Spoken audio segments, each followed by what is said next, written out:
This video is sponsored by Squarespace. So I did something ever so slightly impulsive. I bought a GH5. As creatives, if we're very, very lucky, we discover the one perfectly imperfect camera that changes everything. The camera that just fits in your hand like an extension of your own body and your own mind. The camera that inspires you every time you pick it up. If you head out the door without it, it feels like you're leaving opportunity itself behind. When the features and limitations challenge you and level up your skills 10 times faster than anything that came before or since. When you find the one, you can make magic together. That camera was, for me, of course, the Lumix GH5. I had no idea about video when I bought it in 2017, but I tried and I learned every single day. The GH5 set a fire beneath me, and it felt like the entire world was in my grasp if only I could figure it all out. I made short films and travel films and time lapses, and I tried every single thing the camera had to offer. I shot weddings and interviews and took so many photos I ended up with an eye-watering shutter count just a few short years later. We went dolphin watching, and it was probably a terrible idea. Wave after wave hit, and I had blind faith that everything would be okay. And then I literally dropped my camera into the sea. And you know what? A little bit of salt here and there, and everything is still kicking just fine. The rubber has cracked and worn over time, and there are dents and scratches that tell the story of our time together. War wounds and adventures, capturing the stars. Call me a sentimental nerd, but I truly believe this. Cameras aren't just tools for us. They're the keys to our imagination. Sometimes they're the keys to our future and the memories of our past and everything in between. So if you've already found that camera, the one, take it out for a spin every now and again, just for old time's sake. All those once shiny features might not be quite so groundbreaking anymore, but trust me, you made magic once and you can do it again. Sometimes it's important to look back and see how far we've come. This is my ode to the GH5. It's been wonderful working with you again, my old friend. I talk about a lot of cameras on this channel, but the one that I owe it all to is the Lumix GH5, the real one, not the gacha. So I thought it was long overdue that I go through a video about why this camera was so special to me personally, but also what it added to the camera industry in general, because it was an absolute flagship landmark moment in camera nerd history. The GH5 absolutely stuck the landing. It was a perfect storm of Lumix giving creators exactly what they needed at the exact right time, at the exact right price point as well. In 2017, when the GH5 came out, it was one of the first consumer level cameras to offer 4K 10-bit 422 video recording internally for unlimited amounts of time without having external monitors and without spending the earth. And somehow they managed to do it in a relatively small package as well. The vast majority of cameras that people could buy at the time, particularly the ones attainable to everyday people, had a 30-minute recording limit. And the GH5 was like, nah, I can go forever, mate. Forever. Even compared to a lot of newer cameras, the Lumix GH5 stands up and exceeds the video capabilities of so many cameras today. So if you're thinking about getting a GH5 in 2025, don't think, oh, you know, it's good for 2017. No, it's good in general. The video quality stands the test of time 100%. The in-body stabilization was an absolute revelation to myself and also many others at the time. At the time, I had the Olympus Pen F, which was the first Micro Four Thirds camera I ever bought, which had excellent stabilization but terrible video features. And then I also had a Lumix G7 that had zero stabilization and wonderful video features. So the idea that I could combine this in one handy-dandy camera really helped me make the leap. And that is why I sold my Pen F, which I do regret because it's stunning, but where the GH5 has got me now, I can't really regret it, can I? Because it literally changed everything. And I know that's a saying that YouTubers throw around, but I really blooming mean it. I didn't know very much about video at all when I got the GH5. I was shooting things on a GoPro and trying my best, and it taught me so much. I was a wedding photographer back then. I did just photography, and it came to the point in that industry, particularly in my area, where it was becoming quite competitive and quite oversaturated, and I needed something to set me apart, and that thing was video. With the GH5, I managed to start offering wedding films alongside my photography. Being able to differentiate my business meant that not only did my business survive, but it thrived beyond what I was ever expecting. And I ended up doing that as my full-time job really successfully in my area and my niche for like over a decade. And I really put that down to my investment in the GH5 and my investment in learning the skills that I could get from it. I think when I first got the GH5, I went a little bit overboard with adding in camera motion into my video clips. And it felt very much like I can, so I should. And that's something that I definitely got out of. My theory on camera movement is this. If the subject is moving and engaging, then consider just staying still and let the subject tell the story. If the scene is quite static, then add in movement to create interest. That's my theory. It's worked for me so far, and I'm sticking with it. And the thing that really helped me succeed and excel in videography was the 4K 60p. I could slow down the footage, and those little tiny blink and you miss it moments could suddenly be stretched out into these epic little cute bits. If something happened really quickly, I knew I could slow it down and stretch it out. So 4K 60 for me was a game changer. Hey, I'm doing like YouTube bingo, aren't I? I've done changes everything. I've done game changer. What's next? And talk about before it's time, right? This makes me laugh endlessly. In 2017, the GH5 has open gate recording. 4:3, bang, open gate. It's just so funny to me and so typical of Lumix that they had this revolutionary feature that everybody wants and needs now, and they just had it and just didn't tell anyone. They were just like, yeah, it's in there. Yeah, that's fine. We don't need to tell anyone. We don't need to make any money.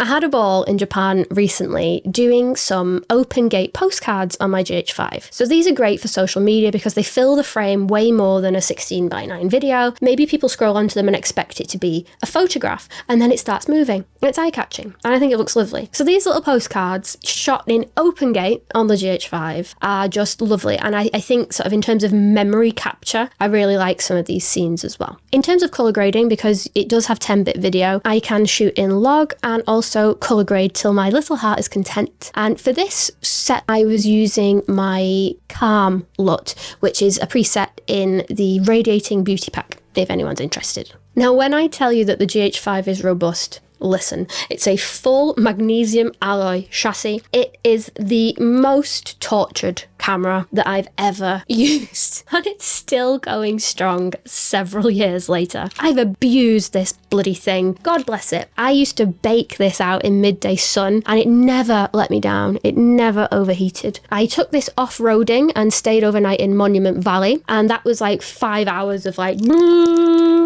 in the off-roading car, and then dust and desert and leaving it out overnight in astrophotography. Really recently, I left it hanging off a balcony in Wales to take some astrophotography overnight. Wonderful. I've left it out overnight many times and woken up with it like dewy and frozen and all kinds of things. I took photos with it when I was quad biking in Bratislava on a stag do, and it was dust, dust, dust. Tell me that's not robust. Honestly, it's the coolest camera I've ever used. I would get 0 for it on the used market.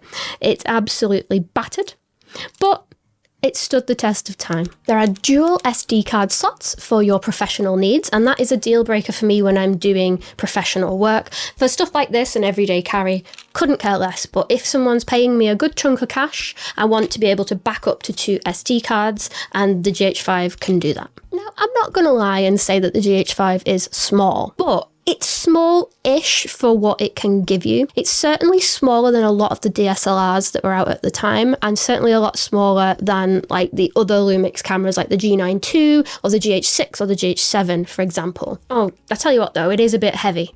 The magnesium alloy is a bit chunky.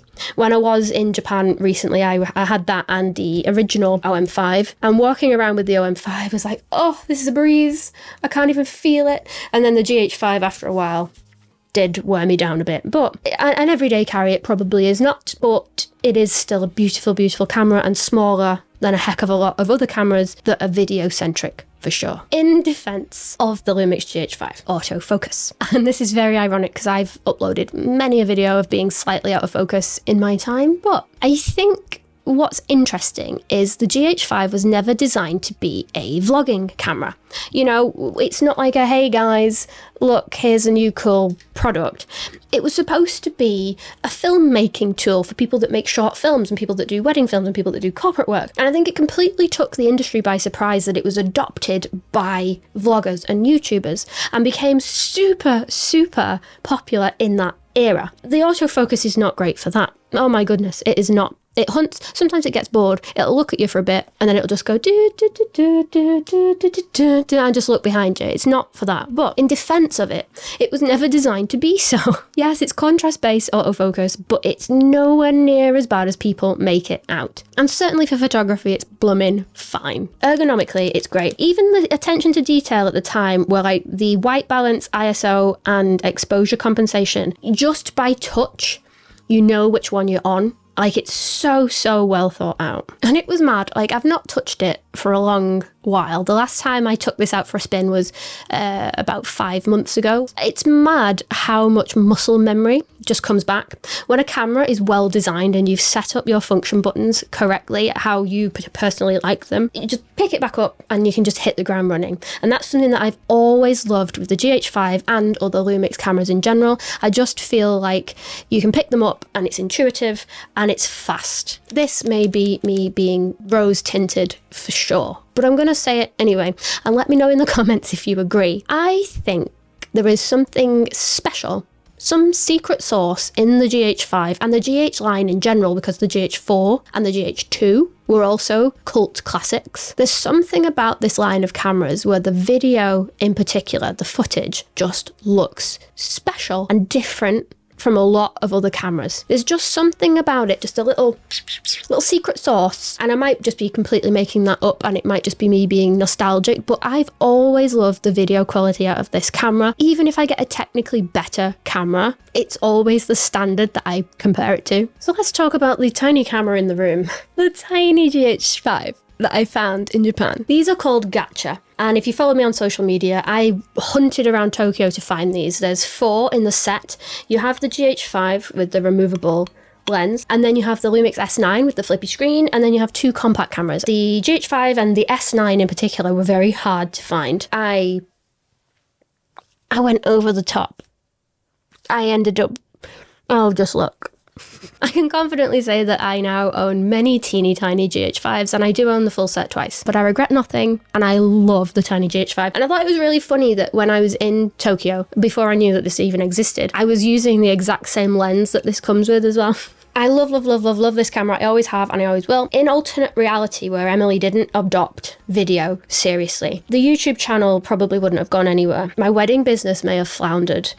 I don't know what the heck I would be doing with my life right now. It's a testament to the GH5, but also just hopefully to inspire people to learn a new skill. If you are a photography nerd who would like to learn how to use video, regardless of what camera you have, I have a little workshop on my website that's called A Photographer's Guide to Video. Yet another thing that would not exist had I never picked up this camera 8 years ago. It's baking my noodle a little bit. So what about now in 2025? As I said earlier on in this video, if you're looking for a video option, I think I've seen them used for like £500 or £600. It's insane. You can get an open gate camera for £500 or £600.